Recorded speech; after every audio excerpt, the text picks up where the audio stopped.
Hello and welcome back to another update where I cover the latest developments throughout the front line in the Russo-Ukrainian war. It is your host Weep Union, and in this one the Russians continue their offensive operations in the Donetsk region as they continue intensifying it following the Ukrainian rotation of forces to the Sumy region, where the Wall Street Journal echoes my analysis talking about how the holding off the Russians has become a game of whack-a-mole for the outnumbered Ukrainian troops, with Russia frequently opening new lines of attack. As I stated in my analysis, the Russians continue launching offensive operations whenever they see a gap in the Ukrainian defenses. The Ukrainians then send reinforcements to close those gaps and prevent further Russian offensive operations, to which the Russians start new ones in new sections of the front line, keeping the Ukrainians on the move, making it very difficult for them to respond to these Russian offensive operations. It does not help that the trenches and fortifications in the Sumy region were not well prepared for when the Russian army came knocking. The Wall Street Journal talks about how 50,000 Russian troops have been amassed near the border between Russia and Ukraine, and that the Ukrainians only have between 15 to 20,000 soldiers to respond to this. They were forced to send their GUR units. These are the ones who are launching the significant number of FPV drone strikes, as they are well equipped with the best equipment the Ukrainians have available. There's also been seen Abrams tanks from the 47th Mechanized Brigade operating within the Sumy region in defensive operations. So the Ukrainians sent some of their best units to hold back the Russian offensive operations, to which the Russians simply responded by going on the defensive and then switching to the eastern section of the front line and the southern section of the front line. The Russians here made numerous advances in the Siversk section of the front line, storming the west of Verkhnokamiansk and into Serebrenka to reach the outskirts of the fortifications just outside of Siversk, where the battle has taken place for the first time since 2022. The Russians also managed to advance to the east, south, and southwest of Pokrovsk. Additional advances in the southwestern outskirts of the Donetsk region, eastern and western outskirts of the Zaporizhia region. Starting out in the Siversk section of the front line, the Russians made numerous advances in the direction of the fortified positions.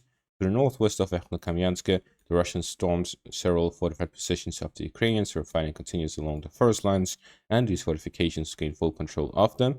This opened the road for the Russian forces to push further westwards, gain control over numerous fortified positions there, just outside of the Siversk defensive line. The Russians are here looking to start the siege of Siversk and the battle over the town.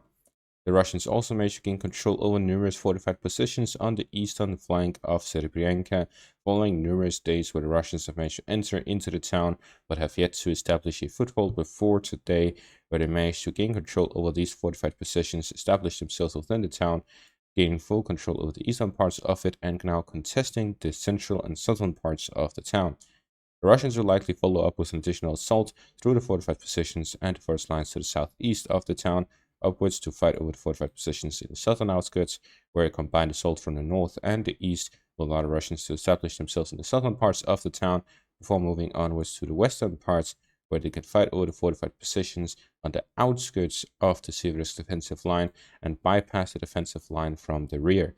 Serebrenka is an extremely important town for the Russian Battle of Siversk. Gaining control over the town will allow the Russians to flank the fortified positions from the rear and to take control over the high ground overlooking the town, allowing them to weaken the Ukrainian defensive positions. Combined with an assault through Verkhnokamiansk, the Russians will look to gain control over the high ground here to the south of Serebrenka by doing a combined strike from the south and from the north. Gaining control over the high ground and fighting over Siversk will likely also allow the Russians to start offensive operations from the southern flank, pushing into the fortified positions to the northwest of Ivanivka and to the southern outskirts of Siversk through the railway area. Gaining control over Siversk will allow the Russians to start offensive operations here on the western flank of the Lysychansk-Severodonetsk direction, allowing the Russians to launch offensive operations towards the Slavyansk-Sensinivka line from the northern direction. Combined with the positions near Bakhmut, the Russians will look to gain full control over the eastern bank of the Severodonetsk Canal that connects all the way to the Severodonetsk River. This will allow the Russians to gain control over the entire Siversk section of the front line following the capture of the town. Therefore, heavy fighting takes place here in the Siversk direction following the Ukrainian relocation of forces to the Sumy region. On the eastern flank of Pokrovsk, the Russians continued offensive operations to secure the initial push towards the defensive line of the Ukrainians connecting Pokrovsk to Roshkivka and the Sloviansk-Konstantinivka line. The Russians are here looking to expand the zone of control on the eastern flank of these fortified positions, and then follow it up by storming towns such as Mykolaiivka, Novoekonomishne, Rasina, and onwards, gain control over the defensive line and threaten the supply lines into Pokrovsk from the north and east. The Russians also managed to storm the town of Novokrenka directly to the south of Pokrovsk, where the Russians are here advancing along the railway, entering into the residential area, and securing the southern flank of the city. Continuing along the railway will allow the Russians to enter into the city itself. The Ukrainians have control over the apartment complex area in the southern parts of the city, which allows the Ukrainian forces to overlook the entire southern flank. This means such an operation as this one is a risky one, as the Ukrainians will have direct firing positions to strike the Russian forces. However, the Russians have weakened the Ukrainian defenses over months of fighting, which allows them to pull off such an operation, gain control over Novokrenka, allow them to flank the fortified positions of the Ukrainians north of the river line, and secure Lysivka, Novokrenka, and the fortified positions for offensive operations along the main highway and railway towards the city itself, and also to secure the southern flank for offensive operations here to the southwest of the Pokrovsk, where the battle over the city itself will begin for the first time. The Russians also have the railway through Novohrodivka here to the southeast, and with the offensive operations to the east, they may enter Mirnorad from the eastern and southern flanks.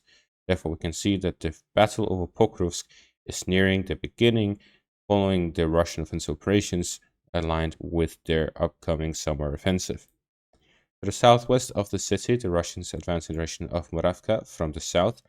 They, following the capture of Kotlярivka, went into the western direction to gain control of the border area. Now they're expanding in the northern direction along the main roads towards Moravka in an attempt to flank this town from the south. Combined with the control of Novoekonomishne, the Russians will look to storm it from the eastern and southern directions, capture the fortified position, and gain control over the road leading into Novopavlivka through the Donetsk border area, where they'll be storming one of the main logistical hubs for the Ukrainian forces in this section of the front line.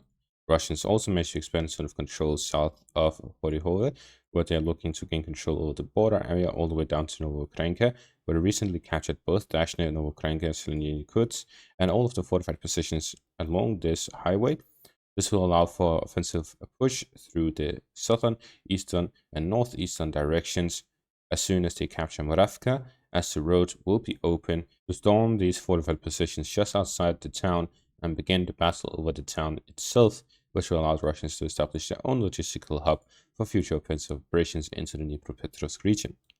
The Russians also continue their offensive operations further southwest, where they are storming the rear of the fortified positions from the Fedorivka direction, where they're looking to flank the fortified position, and stopping the fortified positions head-on from the Shevchenko direction, passing through the anti-tank ditches and Dragon Teeth lines to storm the fortified positions head-on. Russians on the flank are looking to gain control over Voskresenka and connect their forces from that with a southern push as well. The objective is to encircle whatever Ukrainian forces operate within the fortified positions to the southeast, and to gain control over the southwestern outskirts of the Donetsk region. Gain control over this defensive line will allow the Russians to then push onwards towards the last defensive positions here in the Donetsk region within the southwestern outskirts, where they can cross over the river line and flank it from the rear, and the fortified positions would be exposed from their weak point. In the Zaporizhia region, the Russians continued offensive operations within the town of Melinivka, gaining control over the fortified positions on the eastern parts of the town and pushing through the central parts to gain control over the school area and the grocery store area. With this, Russians continued offensive operations, putting the Ukrainians to the outskirts of Melinivka, almost gaining full control over the town, which will allow them to establish their foothold on the western bank of the river line and push into Poltavka, Vesele, and Seleny here in the western and northern directions. In the western outskirts of the Zaporizhzhia region, we see that the Russians expanded zone of control outside of Stepove as they push towards the Ukrainian fortified positions in the north of the town and in the first lines to secure their positions within the town for offensive operations in the direction of Kamyansky from the eastern flank. The question of the Russian summer offensive is one that has been repeated many times, among others by myself, and that is one that is on a much larger scale than what we're seeing currently. The probability of one happening is extremely high. However, the conditions for one to begin are not clear. What we do know is that the Russians are currently working on the operational encirclement of Pokrovsk and Kostiantynivka. If these are the conditions for such an operation to take place, then the Russians are very close to doing so. The Russians will look to capture Novopavlivka, Myshova, and Slovianka, and push onwards to gain control over the western flank of Pokrovsk. At the same time, they're storming the fortified positions on the eastern flank. Gaining control over these two areas will allow for the operational encirclement of Pokrovsk, and we're already seeing offensive operations to storm the city directly from the south. At the same time, the Russians are expanding the zone of control on the southwestern, southern, and southeastern, as well as northeastern flanks of Kostiantynivka. The Russians almost have complete control over Chasiv Yar, Toretsk, and the pocket just outside of Toretsk, as well as the southern and southwestern flanks of Kostiantynivka, which will allow the Russians to have an operational encirclement of Kostiantynivka. We are at the end of June, and the Russians are weeks away from the operational encirclement of Pokrovsk and Kostiantynivka. This means that the offensive operation, if it is dependent on the operational encirclement of these two cities, is also weeks away. This is why South Korean intelligence states that a Russian summer offensive would either happen in July or August. At the very least, it would begin at that point, and North Korean soldiers are being sent to reinforce such an operation. This offensive operation could be a large-scale operation similar to the start of the war. It could also be an intensification of the current operations taking place, with Russians spread it to the entire section of the front line, not just the Zaporizhzhia to Kharkiv section, but also include the Kherson section in the southwest, as well as the Chernihiv, Sumy, and Kharkiv regions in their entirety. The full frontal assault, in a similar manner to what they're doing now, but on a much wider front, would put even more pressure on the Ukrainian forces that are already rotating forces to close gaps and opening new ones. And that is going to be all for this update. Thank you for watching. Make sure to leave a like, subscribe, check out my Patreon and YouTube membership for additional content. Thank you for watching and have a great day.